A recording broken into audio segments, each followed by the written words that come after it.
Rumors about the strange death of the Russian Emperor Alexander I from typhus appeared from its very moment, December 1, 1825. Since then, versions have been repeatedly expressed that the emperor simply staged his death in a lavish funeral, and the emperor himself went to a monastery, where he became a monk and lived under the name of Elder Fyodor Kuzmich.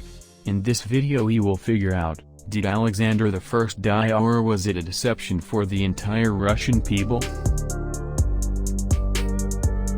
The opening of the tomb could confirm or refute this legend, but it was not possible to carry it out during the period of the Russian Empire for obvious reasons.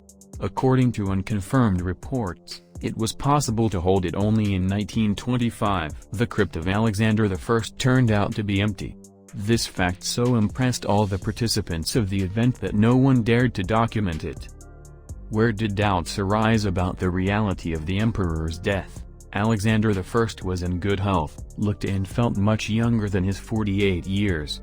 It is not surprising that the sudden death of the autocrat in Taganrog on the way from the Crimea raised a number of questions, which became even more due to the fact that the empress was not allowed to attend the memorial service held in the local cathedral, and she did not accompany her husband's body on the way to St. Petersburg. The strangeness continued in the capital. The body of Alexander I was not presented to the people, and only the closest were allowed to say goodbye to the emperor. Moreover, the procedure itself took place at night, and the place of farewell was cordoned off by troops. What could have pushed a successful and generally beloved emperor to such an act?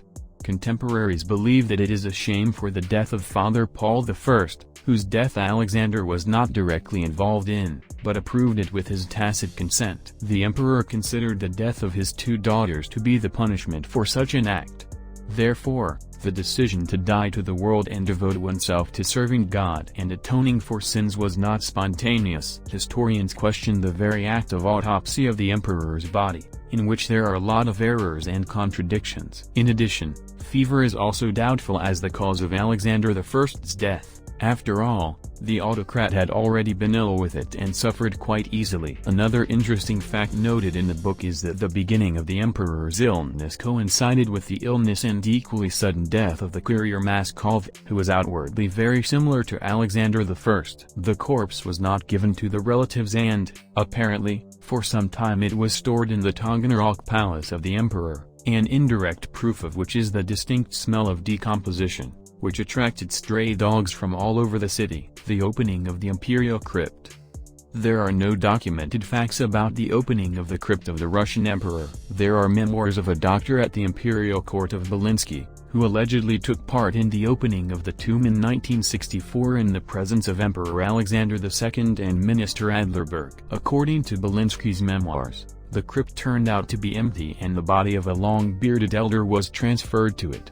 Presumably it was the aforementioned Fyodor Kuzmich, who had died shortly before. We talked about the autopsy of 1925 a little earlier. Several more attempts were made in the 60s of the last century, but the leadership of the USSR then flatly refused to give the go-ahead for the exhumation due to fears of whipping up a religious interest in the personality of the emperor. During the times of modern Russia, there were also repeated requests for an autopsy, but they certainly bowed out without explanation. So the secret of the emperor still remains unsolved.